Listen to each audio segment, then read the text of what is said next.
Now recording. Baruch haba, welcome everyone to our weekly discussion of Sefer Derech Tfunos, The Ways of Reason by Reb Moshe Chaim Luzzatto Zal. As is our custom, we give a little orientation before we get into this very important chapter, which sort of is the crescendo to the whole Sefer, in which the Ramchal is going to teach us the Seder of Iyun, how to approach Sugya. The aim of the Sefer is to teach us this Yisodos HaPilpul HaYeshara L'Shorshe Hamasa Matan B'Shas. It's explaining us how to analyze a piece of Gemara and get down to its essential message. And as we've mentioned many times before, that's done by three different processes. The first one being, not this order, as we're going to see, but the thing that the Ramchal explains is that there's Chelkei Matzah and Matan, which are the 7 basic building blocks of the debate in the Gemara, the Mamar Shevet Tshuva, Kasha Teretz, Raya, and Stira. And the Ramchal has told us that these 7 basic building blocks of any given take in the Gemara are based on 3 Pulos HaSeichel. The foundation of all this Mas and Matan uses 3 basic tools that we have to master. One is Havanas Mamarim, to understand how statements are built, subject, predicate, Hashvos Mamarim, Diyukim. The second one is knowing how statements build syllogisms, called Ulotus Toldosehem. And the third part of the Seichel is actually to accept or reject ideas. Those are the 3 things that are the building blocks that we always have to key on. Now, just a little note, that we're not going to use, of course, all the tools at all the time. Sometimes we'll be dealing with Hekeshim, sometimes we won't be. But the 2 tools that are very, very important, as I was going to see in a second, is always to define what's the statement that we're looking for and what's the proof or disproof of that statement on the floor. That's in the Pulos HaSeichel. Okay, this chapter is describing the Seder HaIyun. How do you go about analyzing Sugya?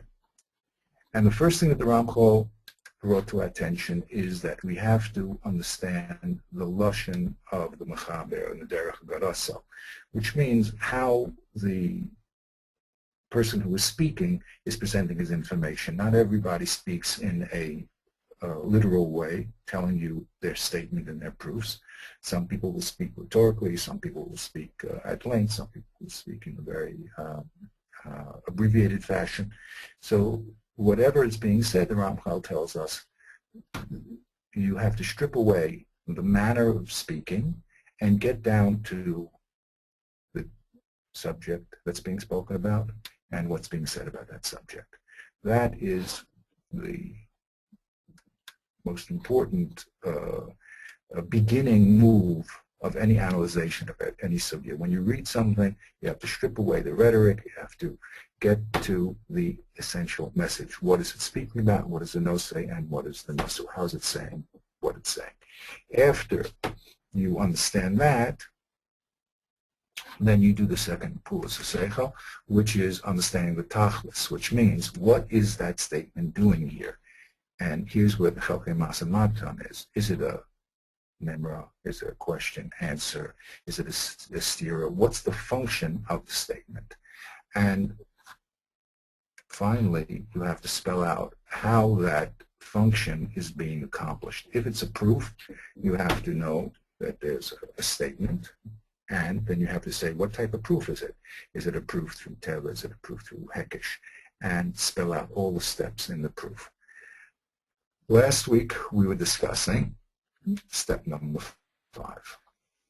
Step number 5, and I made it a subcategory here, even though in our chart, for instance, we just put it down as another step, but really it's a subcategory of the last step. When you want to spell out how something's being accomplished, the Ramchal tells us you have to key on what is the statement being intended, what is the raya to that, and what is the raya to the raya. What does it mean, what's the raya to raya? Sometimes the Ramchal tells us that if you bring a proof through a hekesh, through a syllogism, so those premises themselves have to be proved. So you have to not only show the statement and its proof, you may have to now go back and prove what are the premises of the, what are the proof that the premises are true. And that can go back various levels until you get to a primary premise, which he calls muskal, so muskal rishon, or a tevo, or a pasek, something that doesn't need any more proof because it's true, because either it's true by tevo, it's true by haskama. Once you get to bedrock, then you reverse the whole process. You start with your bedrock premise and build forward to the statement that you wanted to prove.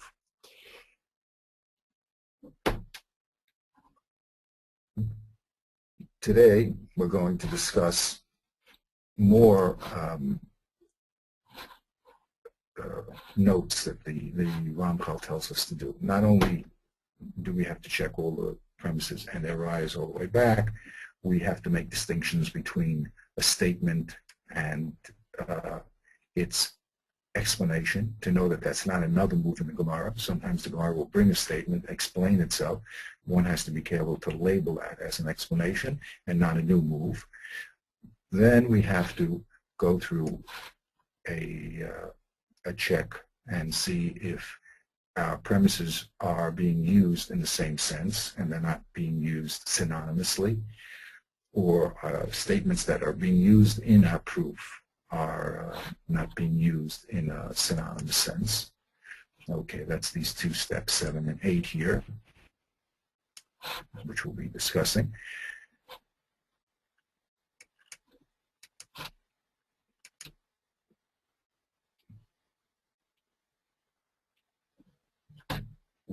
He's going to tell us also that sometimes we have in Masa Matan, we may have two things happening at the same time.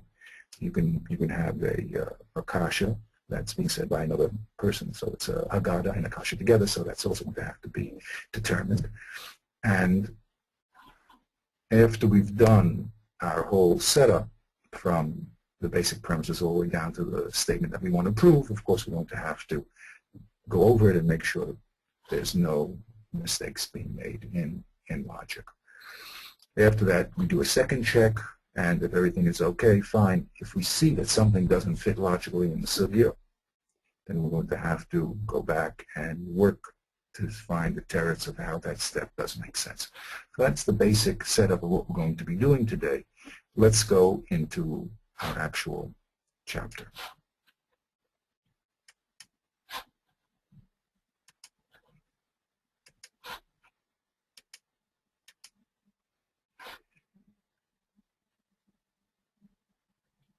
Here's a sugya that we're analyzing last week, and the sugya is a demonstration of the first few principles that we've just discussed. One, how you have to strip away any rhetorical language, get down to the essential meaning of the text, and two, that sometimes the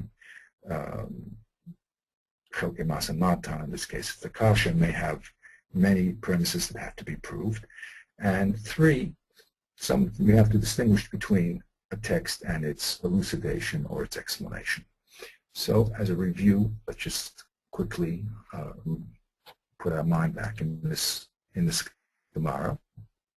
Okay, the Gemara in Shabbos, Daf Hey, is discussing the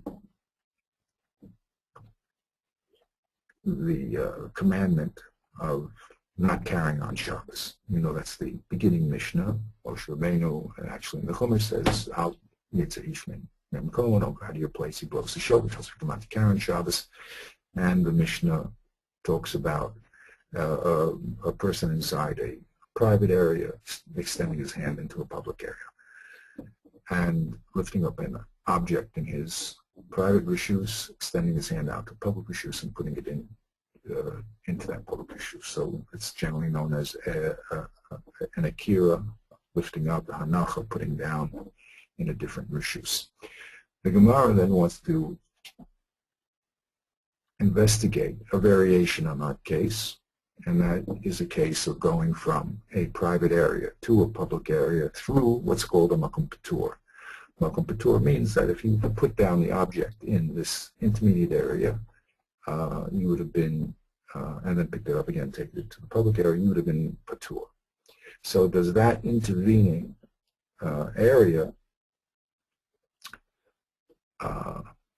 make you patur if you go with walking straight through? So let's get a brief overview of that case. We have a brisa. The brisa says, "Hamotzi michanut leplatya derek stav chayiv, uben azai potter." We have machlokas.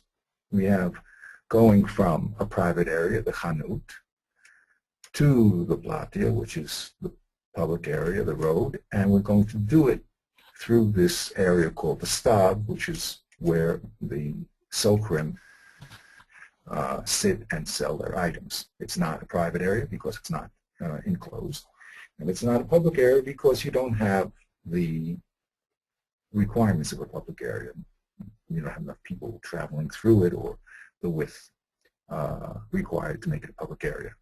So the Gemara wants to investigate, is this case chayev? And it brings two opinions. One of the Rabbanan that says, yes, even though you walk through a makom patur and you didn't stop, you're still chayev. And Ben Azai says, no, you're not chayev. So the Gemara wants to analyze that brisa, and it says, Bishlema Ben Azai, Kisov Mahalach Ka'omed Dami. Okay, we can understand Ben Azai's position because he holds that when you're walking, it's as if you've actually stopped.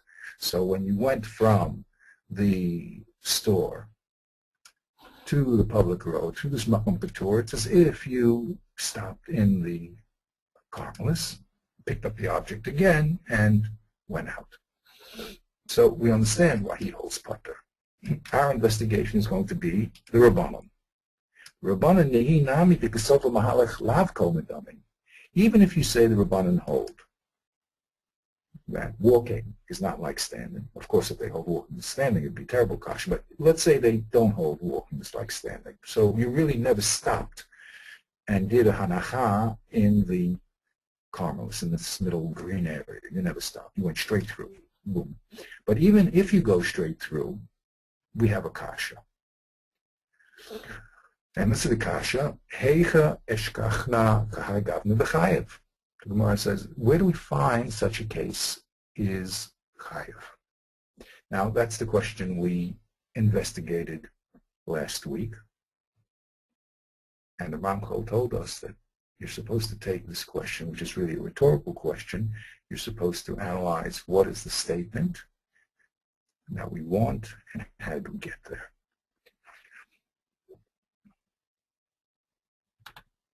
He broke it down to the following syllogism. The statement is, Hamotzi mishus mechanut laplatya derek stav ein lanu l'chaybo. But the Rabbanan said you are chayev. So by saying hey shkachan kahai gavim l'chayev, we're not asking a question. Where do we find such a case that's chayev? We're actually we're asking kasha on the Rabbanan, and we have a raya macheshes. We have a proof that the Rabbanan are wrong. What's the raya macheshes? We brought it through a hekesh tolui. If we don't find the farish a case of motzi rishus the hefsekinyan pater that's chayev, then we can't say it's chayev. And in truth, there is no case that's chayev. So therefore, we can't mechanical. That's the hekesh tolui. The Ramchal said, but wait a minute, we have to now spell out those premises. Why is it true that if we don't find the Farish case of Motzim Shush the Indian Hepsik Potter that's Chayav, why is it true that we're not allowed to Machayav it? So he said, the truth of that is because everything that's not in the Havana Rishona, one of the dinim, so we can't put it there unless we have a proof that it's there. And Motzim Rishus the Hefsek Indian Potter, which was the case we're talking about, is not in the din of Motzim Rishus, because the din of Motzim Rishus that we have in our Mishnah does not have any Indian Hefsek Potter in it. It's directly going from Rishus Yachid to Rishus Rabin, or reverse, doing a Akira and Anocha. So, since this case of Chanut L'Stam Derek Bratya is not like the given case of the Mishnah, Motzim Rishus, so we cannot chayav it unless we have a proof for it. And the Makshan says there is no proof for it, and therefore we can't put it into that klal unless you had a proof. How do we know that anything that's not in the Havana Rishona of a din is not there unless you have a proof? That's a muskal. That's a primary understanding of logic. You can't do a mamitzinu if the nidon is not like the case that you're trying. The case that you have is not like the makor that you're looking at. And how do we know Motzim Rishus Rishus says part of the Emsa is not in Motzim Rishus Rishus, the other premise that we had over here? That's also a muskal rishon. There's a vast difference between going from one Rishus to the next and having an Indian hefsek. That would make it much more reason to be patur since there's a hefsek in the middle. So those we don't need raya acheres. We have reached the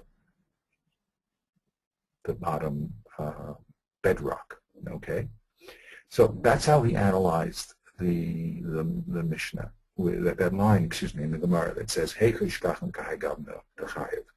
when we said, how do we find such a case? When we're not just asking a question, we're proving that the Rabbanan are wrong, because since we don't have a case, and that's our premise, and we need a case, so then there's no reason to machayev. Of course, this premise here, notice, the emes ein anu mitziim beferish she'ei chayev, that premise is the key premise that will be the pivotal point between the Makshan and the Tartzen. The Makshan says, or maintains, that there's no case that can be brought which is similar to our case with an Indian hefsek potter, and therefore you can't make it chayev. That's the Makshan on the Rabbanan. Of course, the Gemara will defend the Rabbanan and say, no, we will find a case. And that's really the discussion of today's class. That case that we found. So the key then, yeah. The key then to understanding this line of Gemara really is understanding that the words hecha ashkachna, you really have to turn it around and understand that the Makshan is saying that we don't find it anywhere, and that simple principle of that we don't find it anywhere in and of itself is a question that's understood, and everything else follows from that. Okay. Is that correct? I would polish what you're saying. Okay. Remember, the first step here is to realize what is the statement being said. Okay. In other words, what statement is trying to be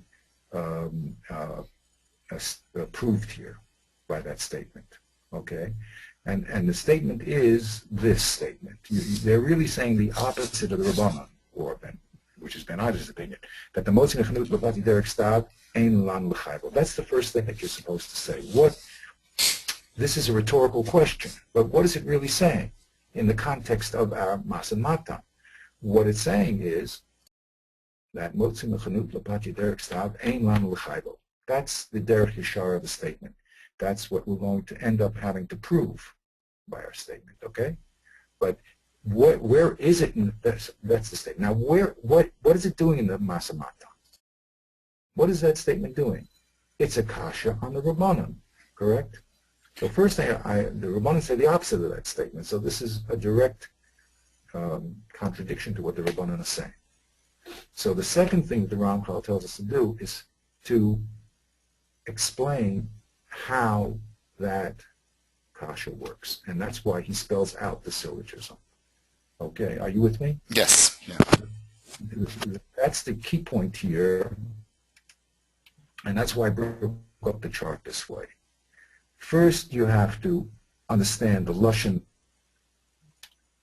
of the Mechaber Hu B'derech HaGadol. If he's speaking in a rhetorical way, it's a rhetorical question, you have to go to the essential point that he's saying. What is the subject and what is the predicate? And that's the first move here, okay? Doesn't fly so easily. Here's the first move. The subject is Hamotzi Nechanut B'Padi Derek Stav Ein Lano Chaybo. That's the subject and the predicate. Secondly, the Ramchal says, what is the function of that statement? So here, the function is a kasha. They're asking a kasha on the Rabbanan. Now, the third step is spell out the steps of the kasha. Okay, so what this kasha really is saying that Hamotzi Nechanut B'Padi Derek Stav is not supposed to be chayav, and there's a raya to it. What is the raya? Spell out the steps. If we don't find a meforish case, it can't be chayav. We didn't find a meforish case, it can't be chayav. That's the raya. There is no meforish case that is similar to our case. The only case we have is a case in the Mishnah. We have no other case. Okay, spell out the proofs to those premises until you get down to Hamaskal Rishon. Okay, is that clear? So step one, strip away the rhetoric, get down to the statement. Two, tell me, what is the statement doing here? It's a kasha. Three, if it's a kasha, then tell me what are the steps of the kasha. Okay, I'm going to break it down into a if-then syllogism. Very fine. Now, this if-then syllogism has premises. How do you know those premises? True. I'm going to go back and investigate those premises till I can get to a place that I'll call Muskal Rishon that I don't need to prove anymore. Okay, that's clear? Yes. Make the statement, or plummet to the statement, explain what part of the Masa Matan it is, and then spell out the steps that prove that that statement was true or false. Those are the three steps. Okay? Yes. So, as we said, when we do this unconsciously, so we skip over a lot of steps because the mind likes to relax. So it likes to take the easy way out. And we unconsciously patch everything together, and it all sounds very good. When you stop to think and investigate all the steps, it takes energy, but what it does do is bring you a clarity, and then you clearly see what is being said, what's the statement, what's the proof, and which premise is being argued about. The premise here is there or is there not a case like our case, so that we could say that our case is chayav. And the Gemara now will go through three different attempts. The third attempt will be successful, but three different attempts to show that there is such a case. So that will be the analyzation of the Masim Matan.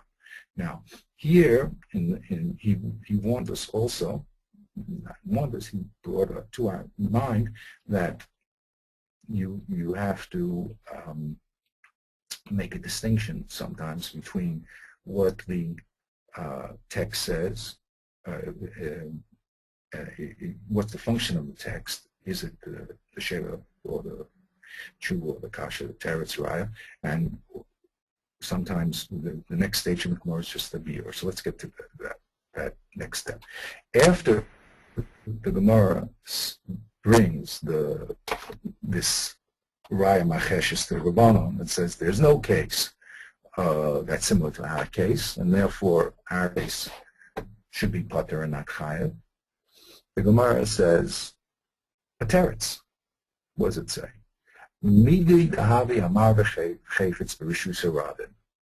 No, there is such a case that is similar to our case. It's the case of transferring a object in Rishus Harabim. The Ramchal explains. What does that mean? Kavana. Break that sentence down. The Mamar HaMavukash, what we really want to say with that statement is, no, it is proper that a motzi mishus rishus the hefsek inyan pater should be chayev, which is hefek mashach hashav neru'i shelo yechayev, which is the opposite of what the Makshin said. The Makshin said it shouldn't be chayev because we have no proof. So the Tartzin is going to say the opposite of the Makshin and say no. The motzi mishus rishus the hefsek pater is chayev, and of course the Tartzin has to bring a raya to that statement. Okay, and he's going to bring a raya from the fact of Hamavir Chayvitz Rishus Harabim. He's going to bring a raya from the fact of, in the case of walking more than 4 amas in Rishus Harabim and then putting the object down will be chayav. And the Gemara then will do the third step, and that will be a beer. The beer is Hamavir Rishus Harabim Hine Ben Hakira Vahanacha Yesh Inyan Patur Shehu calls man Shemolcho. When a person carries in Rishus Harabim, if he goes past 4 amos and keeps walking, but as long as he's walking, he's putter. It's not considered to be that he put the object down. But the minute he does put it down, he's going to be chayav. So that case is similar to our case. Im kain gam no chalomar she'er chayiv. So then we could say that our case of Chanut L'Plati Derek Stav is also chayiv. Afal pi sheyesh havar Derek Stav v'emsa. Even though in the case that we're talking about, not the new case, but the old case, there was a Indian hepsik in between. Let's look at that original text and see what the Ramchal did, and then he's going to spell it out more. Okay. Let's go back to the original Gemara. One always has to go back to the Gemara. Okay. Here's our original Gemara. The only thing I did, of course, is block it out, my visual logic. Tarabanan, the most mechanical party of Sav is chayev, and Azay says potter. Okay. The Gemara said, "V'shleim el ben Azay kasav hanakol medami el Rabbanan yehi nam dikasav malach lav kol medami."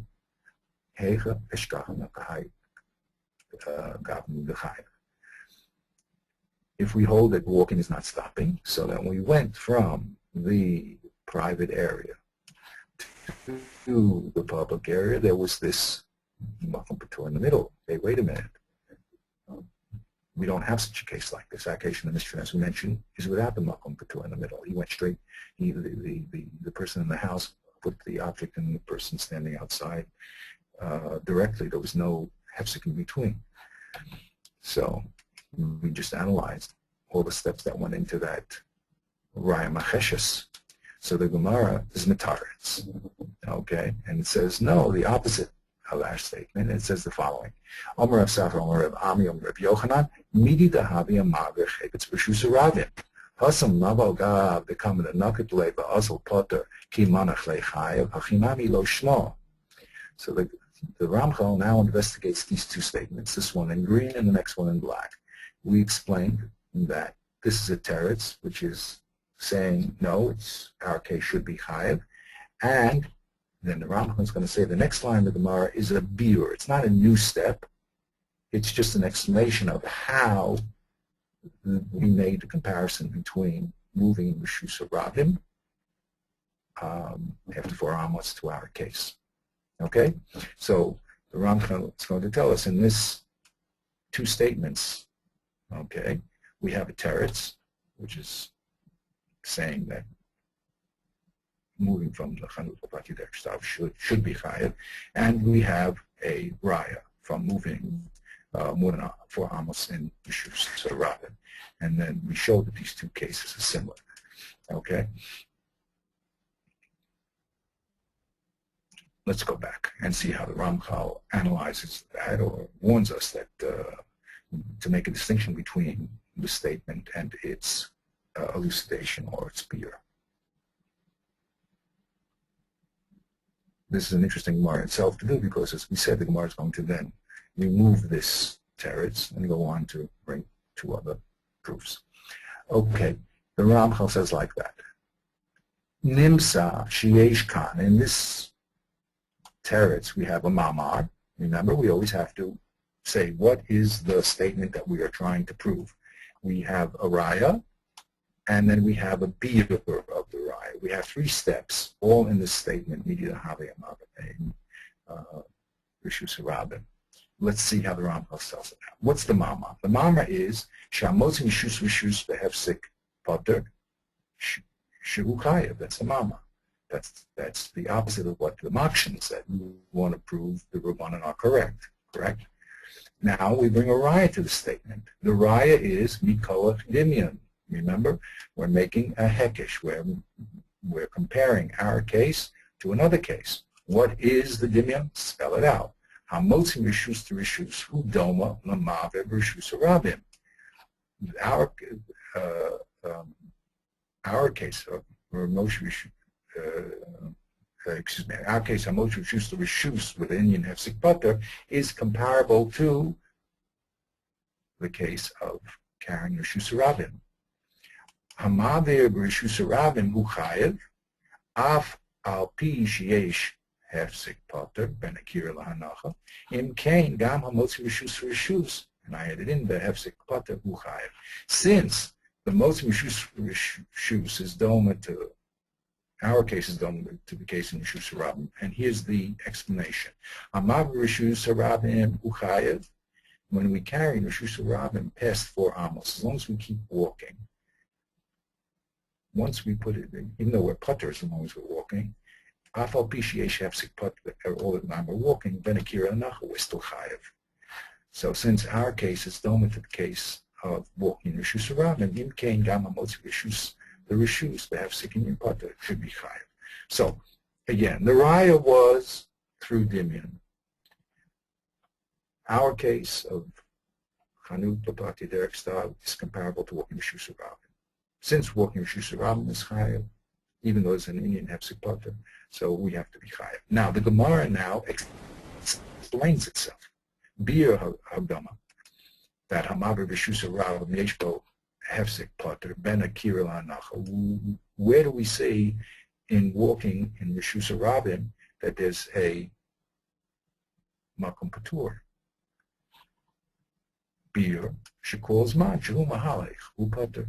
All the time that he's walking past at 4 hamas mark, as long as he's walking, he's putter. So that's the explanation that there's a Indian, hefsek Indian putter.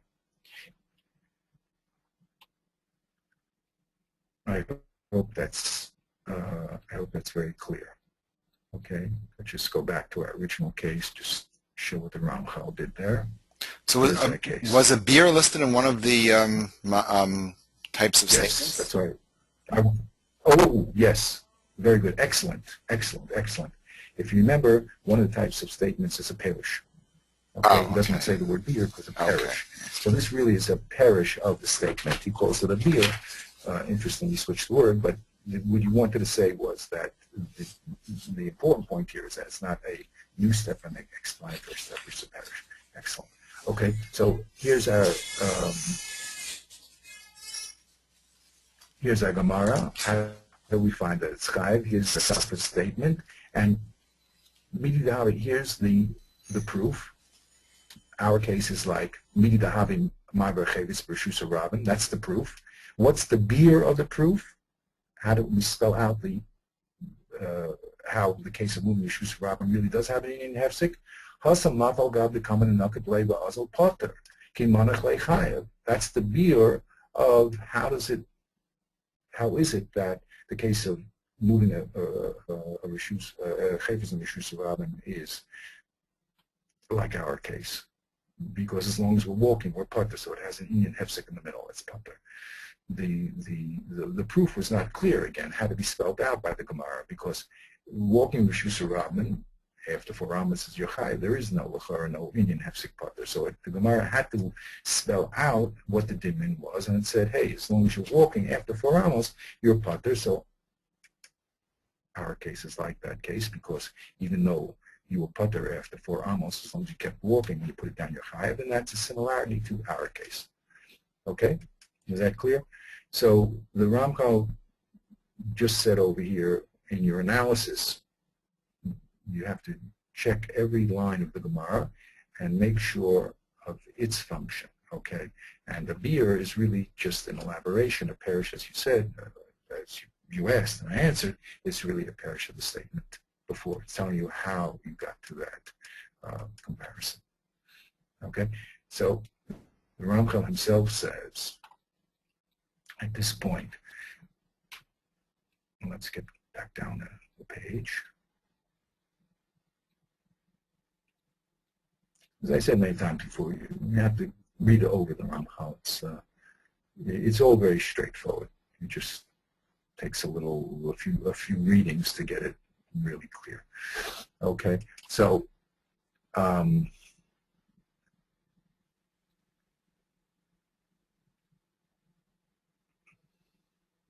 get back to our place here. The Ramchal says, Hine Roa, you'll see from the analysis I just did, Kama Lashanam Shel Chachamim Katsara. How brief is the language of the Chachamim? V'kama Mina Hizboninus Niklal Behem, and how many ideas are included in it? As I mentioned a few times, the Chazon Ish, would always tell people that learning Gemara is not like reading a newspaper, and that's where one of the pitfalls that people have. They're used to simple reading and not dense reading. The Gemara is very brief in its statements, and the Ramchal is telling us our job is to spell out the statement and all its parts. If we don't do that, we run the risk of sloppy comparisons or sloppy understanding.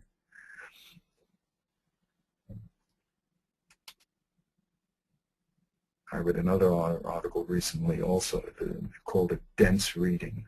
Okay, the problem is that the statements in the Gemara are very dense. They're very deep, as Ramchal calls it. Kama mina has a bonus in the Kabbalah. It has many, many steps, and all you're doing is seeing the concluding step of the formula equals MC squared.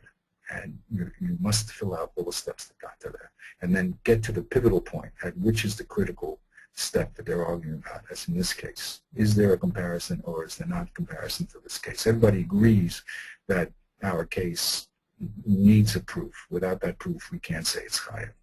The question is, what's the proof? Is there a proof? Is not the proof? So that will be the Masamat Mapam. The Makshan will constantly say the proof you're bringing is no proof, and the Taratzan is saying, well, okay, if that's, I'll either disagree with you, I'll show it is a proof, or I'll bring another case to show that there is a proof.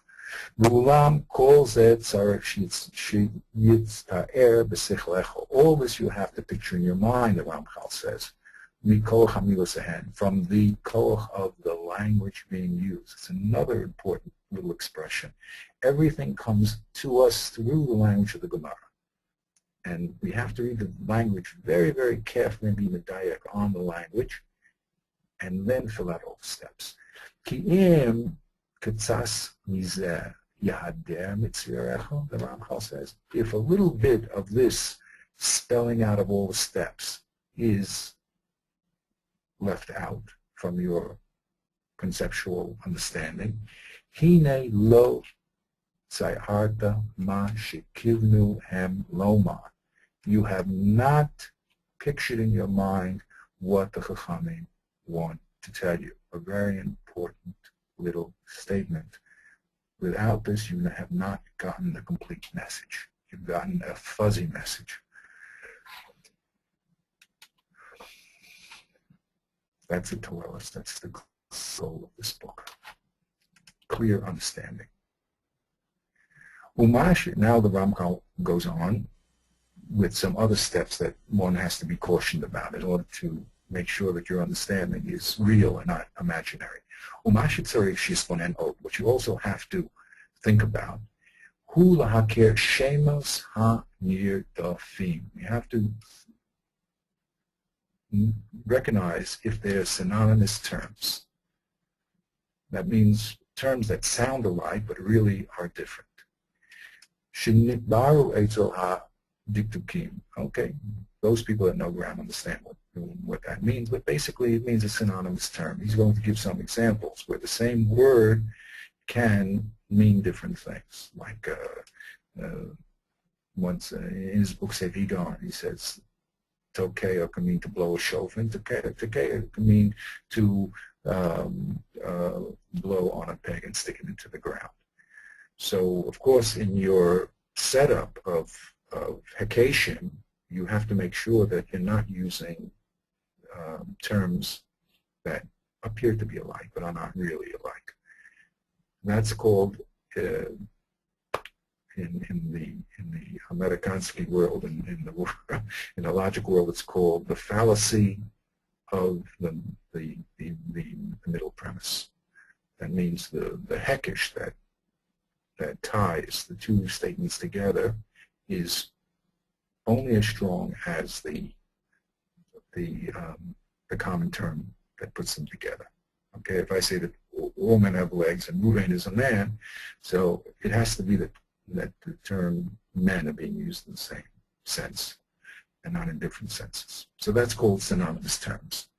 V'chein mamarim near dafim. You can also have statements, whole statements that look as if they're saying the same thing, but really are saying different things. Now remember, when we discussed mamarim, we discussed something called hashvaot mamarim, which was the relationship of one statement to the other. And we said that ran from statements being synonymous, even though the words are different, to statements being different, even though the words are the same. So that has to be checked out, especially when we make these syllogisms. That it's called the fallacy of the middle term, that we're using terms or whole statements in the same sense. So he says, we have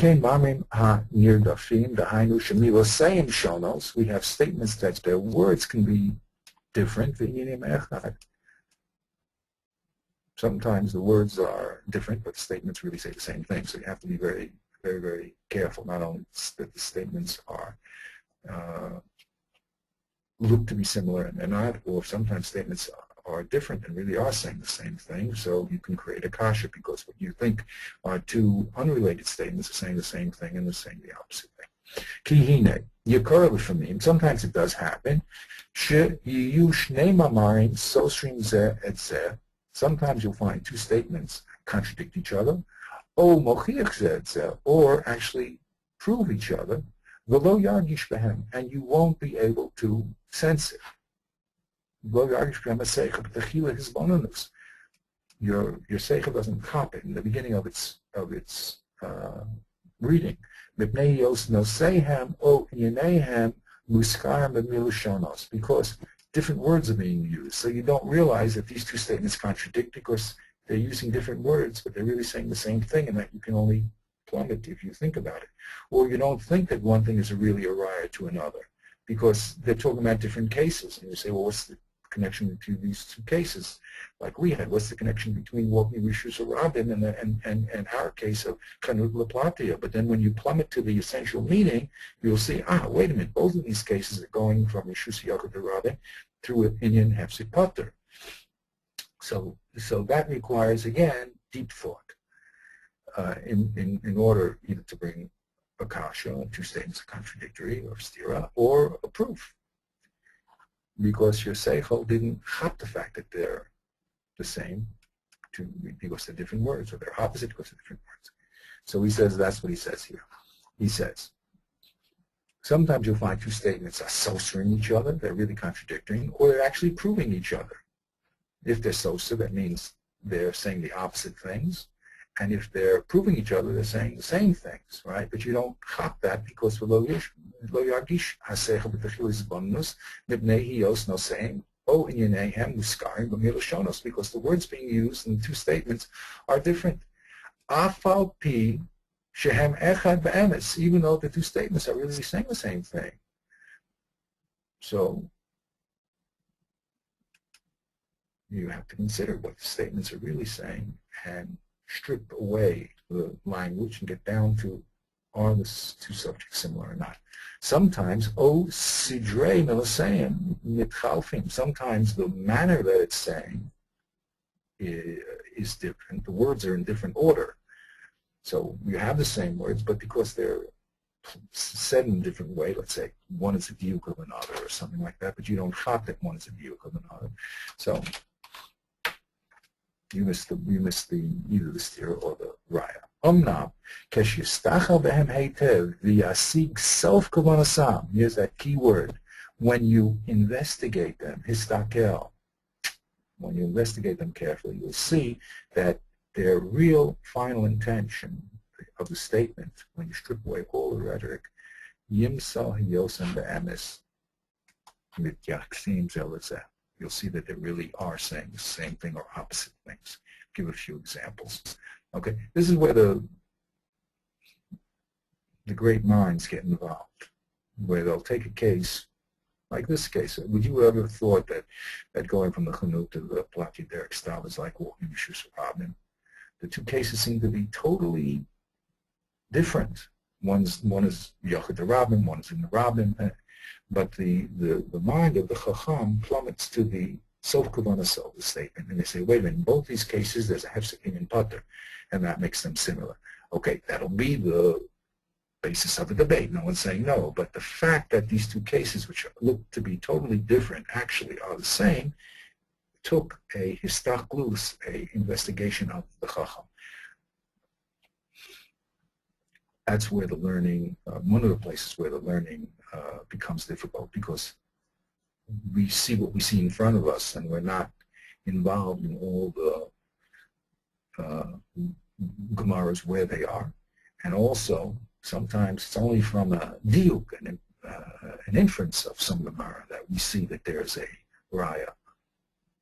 So that's where the bigger the person is, the more he sees, and the deeper he sees. But once he spells it out, we should be able to write down all the steps. And that's the strength of the Ramchal. No matter what's being said, the person who is talking, if he's a Chacham, is trying to express his ideas clearly as possible, and we just have to fill out all the steps so that we can recreate what he's saying. We may not be able to do what he's doing, but once he did what he did, we should be able to clearly understand what he's doing. So here's a few mashalim.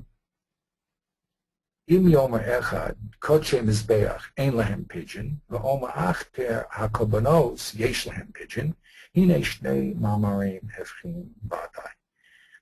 If someone were to say that the kodshe mizbeach, the holy things of the altar, don't have pidyon, you can't redeem them, or when someone would say korbanot yesh lahem pidyon, so these two statements are opposite, even though they're using different terms. Kodshe mizbeach and korbanos are different words, but they mean the same thing. So these two statements, even though they have different words, they're using synonymous terms, kodshe mizbeach and korbanos, even though they don't sound alike, but they mean the same thing. V'chein kesh'oma mashke beit matbachaya techein. The fluids in the slaughterhouse are pure, techein, with the statement dam, yayin, v'shemen, v'amayim tahor, blood, yayin, oil, and water are tahor. Mashke beit tabachaya are, what are the liquids in the slaughtering house? That's dam, yayin, shemen, and mayim. This word techein is just Aramaic for the word tahor. So here's two statements that are saying the same thing. One is just saying the klal in the form of mashke beit tabachaya, and one is spelling out all the product. Okay, so the first one is synonymous terms, this is synonymous statements. Hine shnei mamarim shavim. These two statements are equal. Ki echad iskir hasug. One mentions the category, mashke beit tabachaya, ve'echad iskir haminim. One tells us all the types. So That also requires a lot of work. You have to make sure that statements, even though they're using different words are the same. Once statements are the same, then you have to compare them and say, well, this is a kasha to the statement being made, or it's a proof. Okay, very good. Hine tzarich shidaktek b'kol dibur v'dibur liros eize chelek michelkei suri. The next portion that the Rambam says, the Ramchal says, is that you, of course, have to, after you understand what a statement is, you have to understand which one of the 7 parts of the Masam Natan it is. And of course, the 7 we broke up into subcategories too. Remember, each one has 2. As I mentioned above. Now, here's his caution. Sometimes you'll have multi-function statements. It's not clearly just one of the 7. Derech mashal. Keshetovu raya ala mamar shenemar, Haggadah echad min hachachamim shemagi ma'aseh she'ira o mamar acher shenemar. When someone is trying to bring a proof, for example, okay, and he brings a statement of a chacham, that's called Maimar Haggadah. 4 types of Mamarim. One of them was when the statement is not said in the first person, but is said in the name of someone else. So when someone else brings the statement of another person as a proof, and that statement that he brings either a certain Maisa that happened, or Mama Acher Shenema, or some other statement that was said, Hine Tafkin Sham Shnei Chalakim Nirkavim Ke'echad. When we analyze this type of statement, we'll see actually it's made up of 2 different parts. V'hainu Hochacha, he's trying to prove something, Ve'Haggadah, and he's trying to do it al-yidei Amar Haggadah, because he's not saying it in his own name, he's bringing it in the name of someone else, of someone else. Because the proof is being brought through a Haggadah, through a statement of some other Chacham.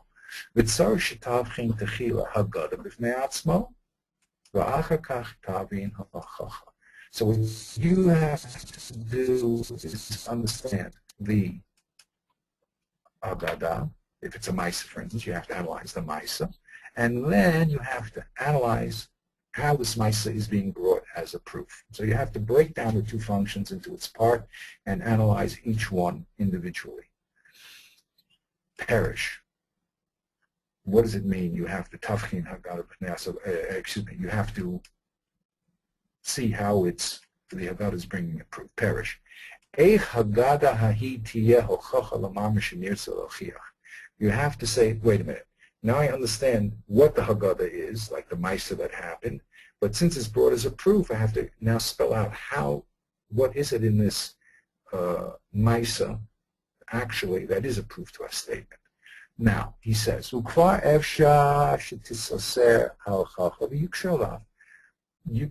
have kashas on the hochacha. You'll say, I agree. I agree with your Haggadah. I have no kashas on the Haggadah. The Maisa that happened. But I say it's not shaykh to the statement at hand. I say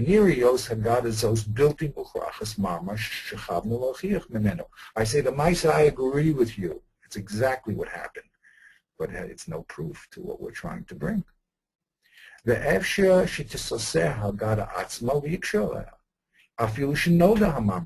Or maybe we can do the opposite. Sometimes we can say the Haggadah was never said. It was impossible that he said such a thing. Even though I'm not fighting with your statement, I agree that your statement is true, but I'm removing the fact that Haggadah was said, or I'm asking kashas on the Haggadah. I say I have difficulties on it. Sometimes I could say, hey, you have a great raya.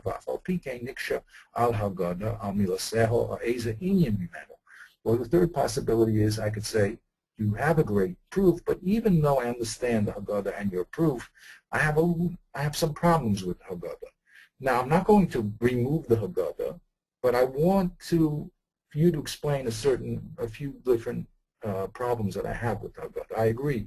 I agree with your statement. I agree with your proof. But there's a few things that we have to clean up with Haggadah. Okay? So I made a little chart here. You have the Mamar Hanir, the statement that we're trying to prove. We have the Hachacha. In this case, it's going to be a proof. And we have the Haggadah, which is the Ma'aser that happened. So you can either say the Hachacha is no Haggadah, or the Hachacha is no Hachacha, the proof is no proof. Even though the Ma'aser happened, I say it's irrelevant. Or you could say no, that Haggadah cannot be true. I don't disagree with your statement, but the Haggadah is false. Or I could say it's a great proof, but I only have some kashas on the Haggadah. I'm not going to remove it, but I have kashas. Those are the three variations. Okay, we'll stop here. A lot of depth of thought, of course, in what the Ramchal is saying, but the beauty of what he's saying is that everything is in our minds already set up. It's just a question of clarity. He keeps saying that all he's doing is organizing what you do. I'm bringing it to the conscious awareness. I'm organizing it and then laying it out. Our job is to understand what he's saying and then to really master it.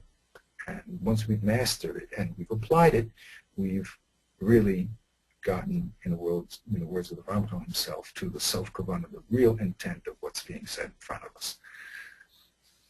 Okay.